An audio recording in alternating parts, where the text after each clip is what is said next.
All right, let's jump right in. We're about to connect two worlds that I'm guessing you've never put in the same sentence before.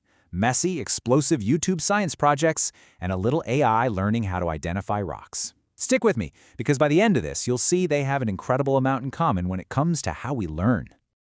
So what is the connection, right? What's the secret sauce that links a backyard pool filled with elephant's toothpaste to an AI trying to figure out geology? Well, it turns out the answer is all about the power of having fun. So first up, let's talk about the absolute master of making science a spectacle, Mark Rober. You probably know him. He's a former NASA engineer who became this massive YouTube phenomenon, and his channel, it's basically a masterclass in how to grab your attention and just not let go. Rober's entire approach is built on these simple, really accessible experiments that you can pretty much do in your own kitchen. You know, whether he's sucking an egg into a bottle with fire, concocting the perfect slime, or yes, creating a truly giant foam explosion, the goal is always the same. Get your hands dirty. It's science that feels way more like play. But, and this is the key, it's not just about the explosions and the glitter bombs. That's the hook, for sure. But it's not the main event. For Rober, all that spectacle is just a doorway to understanding something new. The real magic happens right after, when he breaks down why everything just happened the way it did. So let's actually pull back the curtain on his method a little bit. How does he take what looks like a simple party trick and turn it into a science lesson you'll actually remember? You can see it perfectly in one of his classic experiments. Take the old egg in a bottle trick. The setup is so simple it almost feels like magic. You light a small piece of paper, you drop it into a bottle, and you put a hard-boiled egg on top. And then, whoosh, the egg gets pulled right down into the bottle, completely intact. It's an awesome visual. So what's really going on? Well, the fire heats up the air inside the bottle, making it expand. But when the flame uses up all the oxygen and goes out, that air cools down, fast. It contracts, creating lower pressure inside the bottle. The higher air pressure on the outside then does all the work, literally pushing the egg right in. See? Not magic, just physics.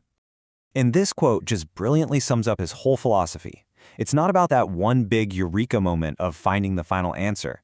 It's about the little spark that comes before it. It's that moment of genuine curiosity. The that's interesting, that makes you want to figure it all out. That's the engine of his teaching style. Okay, so we've seen how it works in practice. We know it feels really effective. But can science explain the science communicator? Well, a really fascinating research paper from the University of Waterloo decided to find out. By having people teach an AI, and then seeing what happened when that AI started telling dad jokes. So here was the setup. Researchers got 58 people and asked them to teach a conversational AI, this friendly little bot named Sigma, how to classify different kinds of rocks. So the humans were the teachers, and Sigma was the student. And right away, this setup is tapping into a really powerful psychological idea. We often learn things best when we're trying to teach them to someone else. But of course, there was a twist. The researchers were secretly fiddling with Sigma's personality. While every version of the AI was programmed to be curious and enthusiastic, some of them were programmed to tell jokes. They wanted to know, does having a fun student actually make you a better, more engaged teacher? And they got super specific, testing two different styles of humor.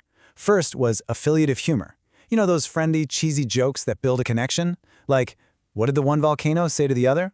I lava you. The second was self-defeating humor, where the AI would kind of make fun of itself, saying stuff like, when you're a computer but can't learn things by yourself, haha. And then, of course, a third group got a totally neutral, no-jokes AI.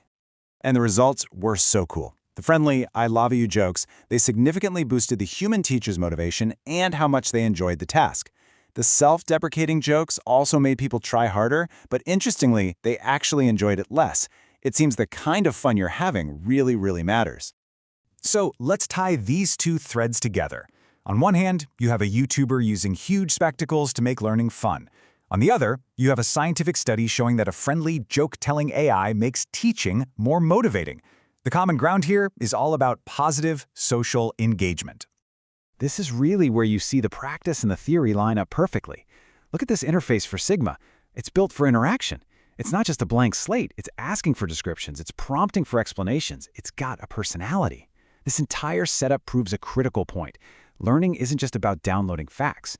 It's about creating a positive dynamic relationship, and that is the exact same principle that makes Mark Rober's videos so effective. So here's the big takeaway. Mark Rober's entire persona, his excitement, his genuine curiosity, the way he shares in the discovery with you, it functions just like that affiliative, joke-telling AI. It might not be about telling actual jokes, but it's about creating a positive, collaborative vibe that builds rapport and just makes you want to learn alongside him. That study also gives a name to something we touched on earlier, the protege effect.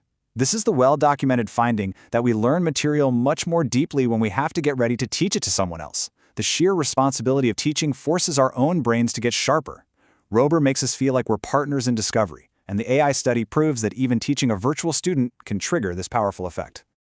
So what do we walk away with? First, positive engagement. Whether it's from a cheesy joke or just pure enthusiasm is a massive motivator. Second, the kind of engagement is crucial. Building rapport works way better than self-deprecation. Third, the act of teaching is one of the absolute best ways to learn. And finally, it all circles back to that spark of curiosity, that simple, powerful feeling of finding something interesting. And that leaves us with a really fascinating question for the future, doesn't it? As AI gets more and more woven into our schools and our lives, we have to decide what kind of personality we want these tools to have. Are we going to design our AI tutors and students to be fun, engaging, and curious, to harness the exact same principles that make a YouTuber so incredibly good at teaching? It's definitely something to think about.